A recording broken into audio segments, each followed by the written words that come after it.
I never thought I'd find myself in a position to write something like this. My name is Jake, and I'm a 34-year-old husband who once believed in the sanctity of marriage. I had a picture-perfect life with my wife, Sarah, who was the love of my life for nearly a decade. We were that couple everyone envied, the kind that finished each other's sentences and had such an inseparable bond that we often joked about being two halves of the same person. But over the past few months, things started to change. It all began subtly enough, little things that made me raise an eyebrow. Sarah, once the woman who would drop everything to make dinner together or binge-watch our favorite shows on a Friday night, began spending late nights at work. She'd come home smelling different, as if the perfume she wore had been replaced, and I noticed her phone was always face down, as if it was some secretive diary I wasn't allowed to see. I convinced myself I was being paranoid. After all, life could be hectic, and maybe she was just stressed with work. But deep down, a nagging feeling was brewing, whispering that something was amiss. The moment of truth hit me like a freight train one evening while I was cleaning out our home office. I stumbled upon an envelope that had fallen behind the desk. It was unmarked, but inside was a series of photos that rocked my world. They were images of Sarah, caught in candid moments with a man I didn't recognize, a wedding photographer, according to the back of one of the photos. They were clearly taken during a supposed work function, but the intimacy in her gaze told a different story. I felt my stomach drop, the air whooshing from my lungs. I confronted her that night. I had every intent to keep my composure, but the moment I saw her face, the mask of innocence quickly crumbled. "You're home early," she said, feigning surprise. "What's wrong?" My heart was racing, anger bubbling just beneath the surface. "I found these," I said, slamming the photos on the kitchen table. "You're cheating on me with this guy." Her response was a mix of shock and laughter, a laugh that felt like daggers to my heart. "Oh, come on, Jake. You can't be serious. Those are just pictures from a wedding I helped with. It's not what it looks like." The way she twisted the truth made my blood boil. She was good at deflecting, turning the narrative to make me look paranoid and jealous. I wanted to believe her, but the reality was setting in. I felt betrayed, angry, and utterly lost. I had trusted her with everything, and now all I felt was a raw ache of betrayal. How could she lie so easily? How could she look me in the eye and deny something so clear? My emotional journey spiraled into a whirlwind of despair and anger. After the confrontation, I spent sleepless nights tossing and turning, replaying the events like a broken record. I couldn't eat. I couldn't focus on work. My entire world felt like it was crumbling around me. I had shared my life with this woman, and now I felt as if I was sharing my life with a stranger. This wasn't just infidelity. It was a complete betrayal of everything I had thought we stood for. As days passed, I started to realize that I couldn't let this define me. I had to make a decision, and it didn't take long to come to a conclusion. I didn't want to spend my life looking over my shoulder, wondering if she was sneaking around again. I needed to take control of my own life again, to rewrite my own narrative. The stakes had been raised, and I began to plot my revenge, not just for me, but to erase every memory of her that haunted me. I wanted to wipe the slate clean and create new memories, even if it felt like an impossible task. That's where this story begins. After the initial shock of discovering Sarah's infidelity, I found myself in a haze, moving through the motions of life while feeling utterly numb. I would go to work, put on a brave face, and even perform my duties without a hitch, but inside I was a storm of emotions. Anger, betrayal, and disbelief coursed through me, making it difficult to focus on anything beyond the immediate. Everyone around me noticed something was off, but I played it cool, masking my internal chaos. I remember sitting at my desk one afternoon, staring blankly at my computer screen. That's when the plan began to take shape. I wanted to erase every trace of Sarah from my life. It wouldn't just be about confronting her or even about revenge in the traditional sense. It would be about moving forward, truly moving forward. I wanted to take back the narrative and create something new, something that she couldn't touch. Initially, I thought about the usual avenues for revenge. There were fantasies of public confrontations, petty actions like erasing her favorite shows from our streaming account, or even posting those damning photos on social media. But deep down, I knew those actions would only lead to more pain and drama, dragging me down further into the abyss of anger I was trying to escape. I wanted to rise above the chaos, not get lost in it. I started making a list of things that needed to change. First, there was our home. The walls were lined with memories, pictures from vacations, framed awards we'd received, and countless tokens of our life together. Each item felt like a dagger, piercing through my heart, reminding me of her betrayal. So I decided to start with a clean slate.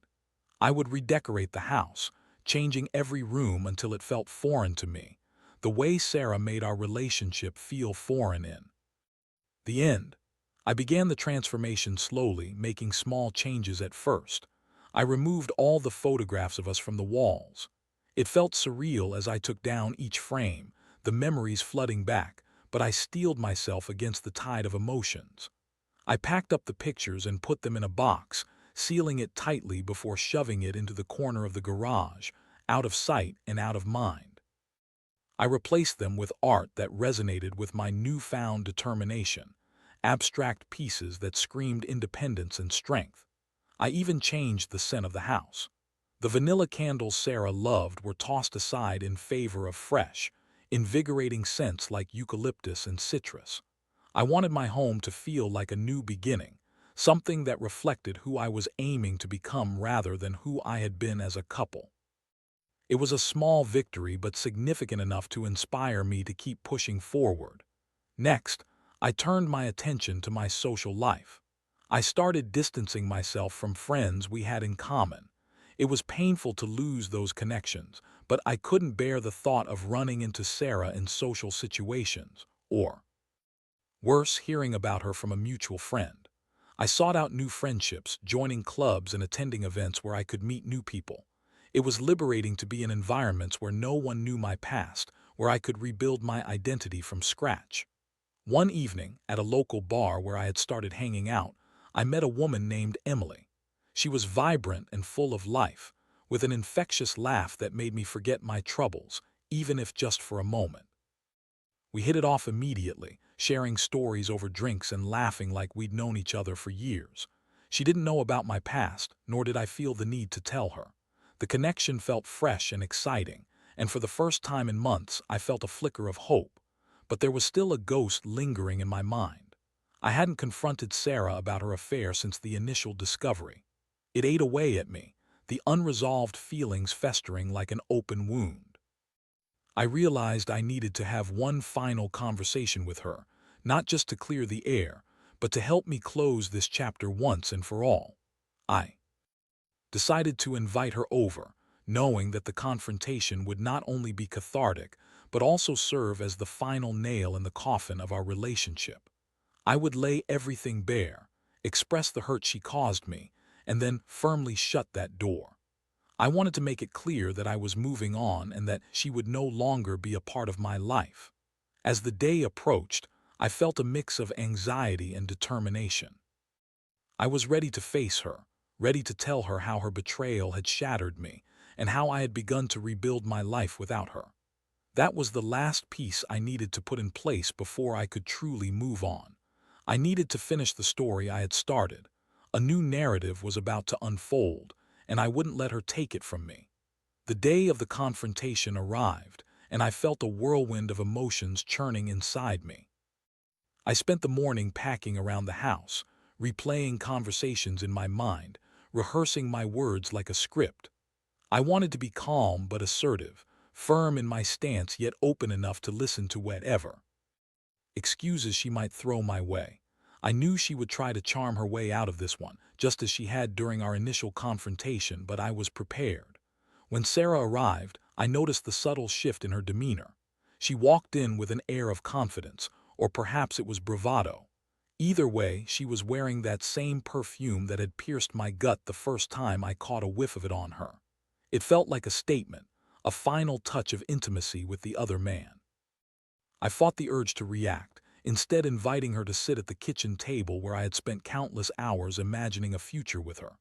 "Hey, Jake," she said, her tone light and flirtatious as she leaned back in her chair. "You wanted to talk." I nodded, my heart pounding. Yeah, I do. I need to talk about what happened, the photos, the lies, everything. I paused, trying to gauge her expression, but all I saw was a flicker of annoyance. Her initial laughter faded, replaced by a defensive posture. Look, those pictures were taken out of context. It was just a fun day at work. You know how photographers can be playful, flirtatious. It doesn't mean anything. I felt a surge of anger, but I kept my voice steady. It means something to me, Sarah. You let another man into our life. You shared intimate moments with him, and now I'm supposed to just overlook that. She rolled her eyes, her frustration bubbling to the surface. You're overreacting. You've always been so dramatic. I was trying to have a little fun and be social. You've been so busy working, you hardly pay attention to me anymore. It doesn't justify cheating. I snapped, my calm facade cracking. You could have talked to me, we could have worked through it. You chose to betray me instead. Her expression shifted from annoyance to something more vulnerable. I didn't want to hurt you, Jake. I thought it was just a phase, a mistake. I didn't think it would come to this. Then why did you keep seeing him? I pressed, feeling the pit in my stomach deepen.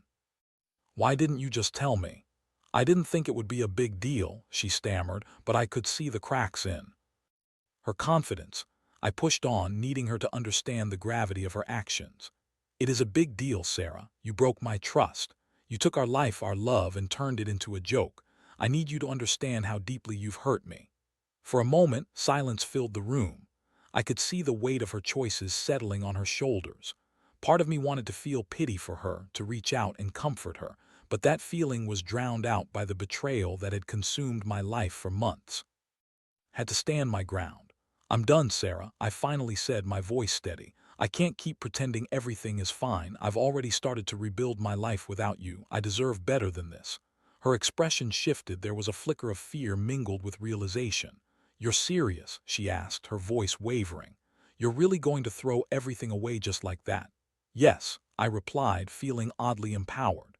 This isn't just about you anymore. It's about me reclaiming my life. I deserve to be with someone who values our relationship, not someone who throws it away. For a thrill, I could see the tears forming in her eyes as she absorbed the weight of my words. I'm sorry, Jake. I really am. I didn't mean for it to end up like this. Sorry doesn't change what you did, I said, my heart aching. You need to understand that I can't trust you anymore, and trust is the foundation of any relationship. Without it, we're just strangers living under the same roof. With that, I felt a sense of finality wash over me, a liberation mixed with a sting of sadness. I could see her fighting back tears, but I refused to let my own emotions take over. I had to stay strong. This was my moment of closure. Please leave, I said, my voice firm but gentle. I need time to process everything, and I think it's best if we don't see each other for a while. Sarah stood up slowly, her face a mix of anger and despair. You'll regret this, Jake. You think you can just erase me from your life? I shook my head, trying to hold on to my resolve. I won't regret taking back my life. You made your choices, and now I'm making mine. Goodbye, Sarah. As she walked out the door, I felt a wave of emotions crashing over me. I was finally free, but the weight of loss was heavy in my chest. I had confronted the ghost of our relationship, and now I had to deal with the aftermath, the pain, the memories, and the process of letting go. But one thing was clear. I was ready to move on, to create a new narrative for myself, and that felt empowering. I knew it wouldn't be easy, but I was determined to embrace the freedom that lay ahead. The story of my life was no longer dictated by Sarah's choices. It was mine to write. In the days following my confrontation with Sarah, I felt like I was walking through a surreal haze. Each morning, I woke up in a house that felt both familiar and alien, the memories clinging to the walls like ghosts. It was a strange mix of relief and lingering sadness, but I was determined to keep pushing forward. I had taken a huge step by confronting her, and now I had to build on that momentum. I immersed myself in work, using it as both a distraction and a means to channel my energy into something productive. My colleagues noticed my newfound focus and drive, and it felt good to be appreciated for my efforts. I even began to take on new projects, ones that challenged me and allowed me to showcase my skills. Each small success was a reminder that I could reclaim my life piece by piece. But alongside my professional growth, the loneliness began to creep in. I had cut ties with mutual friends, and while it was necessary, it felt isolating. I began to miss the laughter and camaraderie we once shared. So I pushed myself to reach out to old friends, people I hadn't spoken to in years. It was awkward at first, like trying to fit into an old pair of shoes that no longer fit. But slowly, I started to reconnect with those who knew me before Sarah, and it felt refreshing. One Friday night, I met up with an old college buddy, Mark, at a local bar. Over drinks, we reminisced about our wild college days and shared stories of our lives since. It felt good to laugh again, too. Let loose without the weight of betrayal hanging over my head. Mark listened intently as I shared what had happened with Sarah, and he offered nothing but support. "Man, I'm proud of you," Mark said, raising his glass. "You're doing what a lot of people wouldn't have the guts to do. You're taking charge of your life, and that's commendable." His words sparked something deep within me. I realized I had the power to rewrite my future. I wasn't just a victim of Sarah's choices. I was the author of my own narrative. That night, I decided to embrace my independence fully. I left the bar feeling lighter, energized by the prospect of new beginnings. While I was taking steps forward, memories of Sarah still haunted me. There were moments when I would see her face in my mind, her laughter, her smile, the way we used to curl up on the couch together. But I made a conscious effort to push those images aside. I needed to remember the betrayal that had led us to this point. I needed to remind myself of the reasons I was moving forward, not backward. One day, while cleaning out some of the last remnants of our life together, I stumbled upon the box of photos I had packed away. The sight of it made my heart race. I opened it, hesitating as I looked at the images that once represented happiness, love, and companionship. Instead of feeling nostalgia, I felt anger rising. How could I have been so blind? How could she have taken everything we built and thrown it away? In that moment, I realized I needed to do something more. I couldn't just erase Sarah from my life. I had to reclaim my memories. So I began a new project, a scrapbook that would encapsulate my journey of healing and self-discovery. I gathered pictures of my experiences, old friends, new adventures, and everything that made me feel alive. I wanted to create a visual representation of moving forward, of the new life I was building. As I compiled the scrapbook, I felt a sense of catharsis. Each picture was a reminder that life goes on, and I was capable of finding joy again. I went on hikes, explored new restaurants, and even took a solo trip to a nearby beach. I documented everything, capturing moments that felt authentic and empowering. The scrapbook became a testament to my resilience, a physical representation of the new narrative I was crafting. Then, one evening, while flipping through the pages, I found myself reflecting on the lessons I had learned. I thought about how betrayal can blindside you, how it can shake the very foundation of your life. But I also realized that it can serve as a catalyst for growth. I had the power to turn pain into strength, heartbreak into hope. That night, I decided to share my journey on social media, not for validation but to inspire others who might be facing similar struggles. I wrote a heartfelt post about my experience, how I had confronted my demons, and how I was learning to embrace the future. I wanted to remind others that they were not alone, that healing takes time but is ultimately possible. The response was overwhelming. Friends and acquaintances reached out, sharing their own stories of heartbreak and resilience. It felt good to connect with others, to see the shared humanity in our experiences. I realized that my journey was not just about me. It was also about creating a community of support and encouragement. As days turned into weeks, the feelings of loneliness began to fade. I found new friendships blossoming in unexpected places, and I felt more alive than ever. I had worked hard to reclaim my life, and every step I took felt like a victory. But deep down, I knew that this journey wasn't just about moving on from Sarah. It was also about redefining who I was and who I wanted to be moving forward. I was reclaiming my narrative, and I was ready to embrace whatever came next. As I flipped through my scrapbook, I felt a sense of pride. It wasn't just a collection of memories. It was a declaration of freedom, a reminder that I was no longer defined by someone else's choices, but by my own.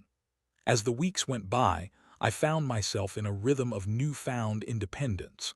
The loneliness I once dreaded transformed into a sense of freedom I hadn't expected.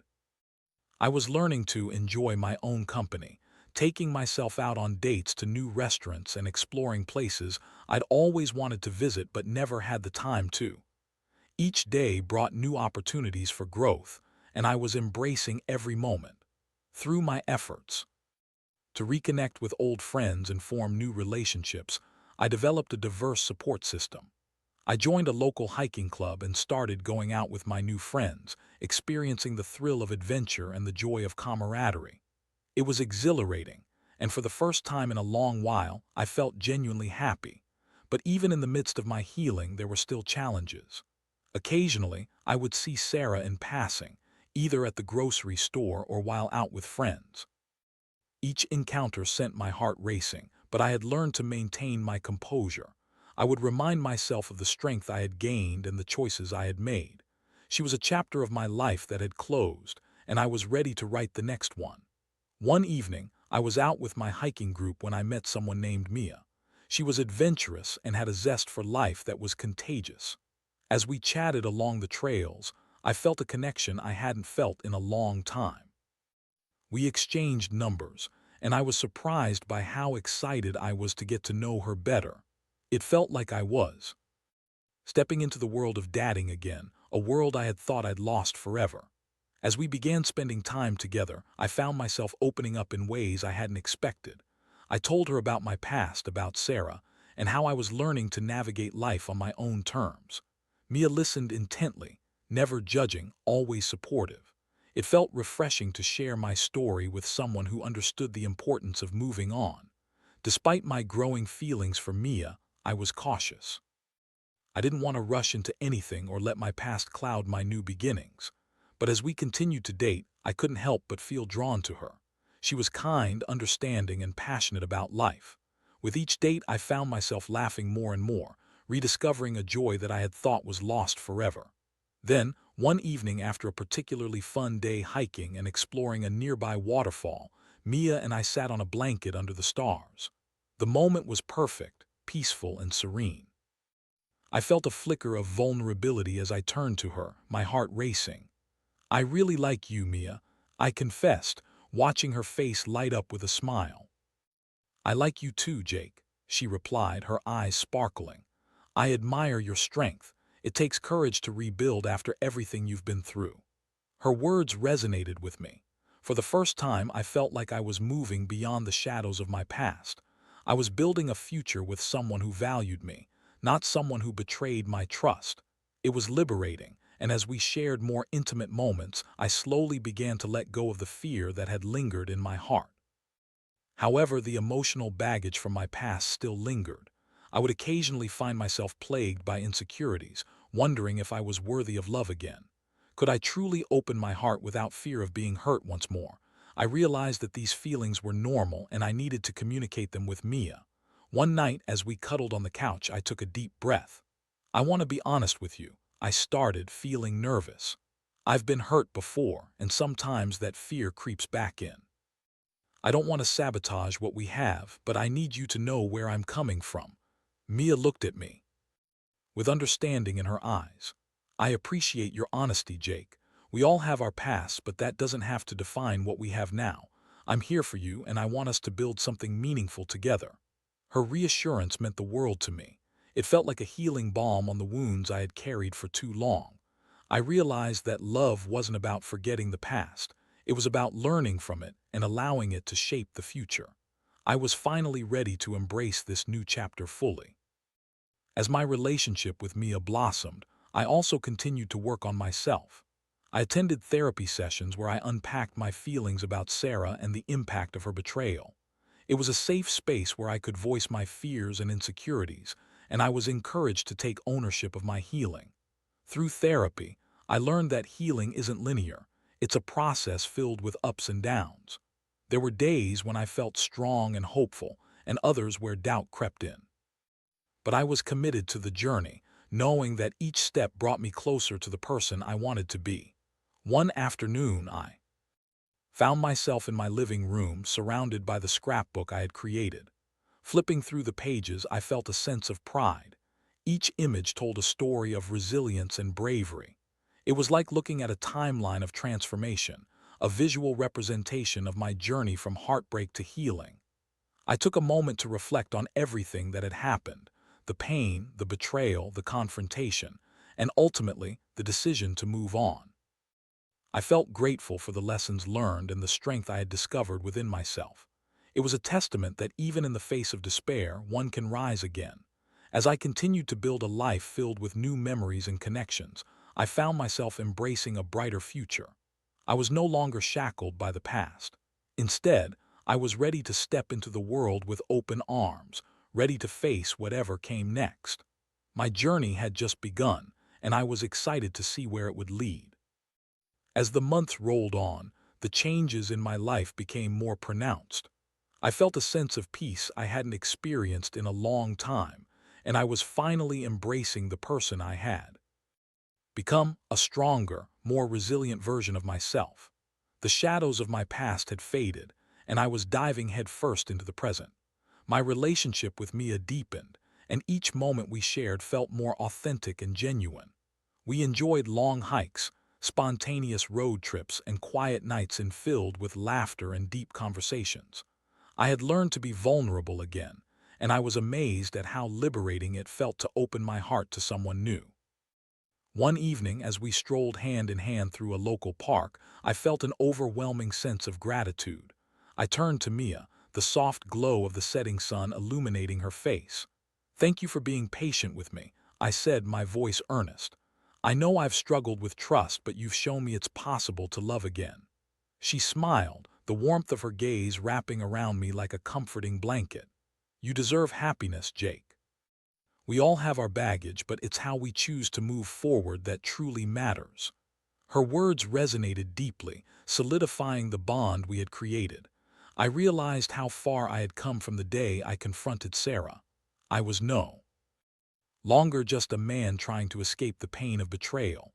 I was a person who had faced that pain head-on and emerged stronger. As I moved through life, I also took time to reflect on what I had learned from the experience. The betrayal had been a bitter pill to swallow, but it had ultimately led to profound personal growth. I had learned that trust is vital in any relationship, and that communication is the cornerstone of a healthy partnership. I had also discovered the importance of self-love and understanding, that I was worthy of love and happiness. In the spirit of that reflection, I decided to host a small gathering with my closest friends. I wanted to celebrate not just my journey, but also the friendships that had supported me through the tumultuous waters. I prepared a simple dinner and invited everyone over, excited to reconnect and share stories. As the evening unfolded, laughter filled the room and I felt a sense of belonging wash over me. I shared snippets of my journey, emphasizing the importance of resilience and healing.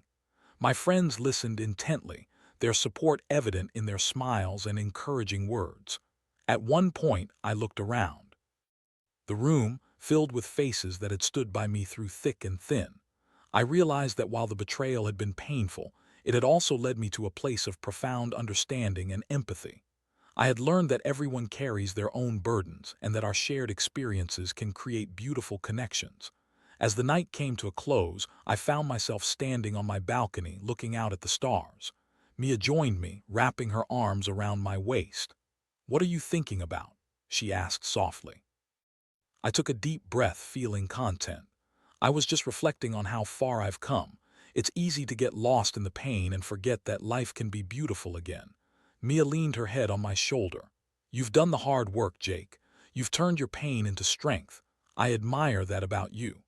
Her words filled me with warmth. I knew that I was finally ready to embrace the future without the burden of my past weighing me down. I had learned to redefine my narrative, to craft a story that reflected my growth and resilience. As I stood there, surrounded by the beauty of the night and the love of someone who genuinely cared for me, I felt a surge of hope. The journey had been difficult, but I was grateful for every step I had taken. I was ready to move forward, to create new memories, and to embrace the unknown. In that moment, I understood that life is a series of choices and experiences. each shaping us in ways we may not fully understand. I had chosen to take control of my journey, and I was excited about the road ahead.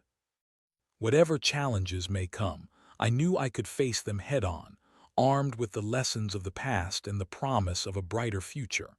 For the first time in a long time, I felt free, free from the shackles of betrayal and the weight of doubt. I was ready to write my own story, and I was excited to see where it would lead.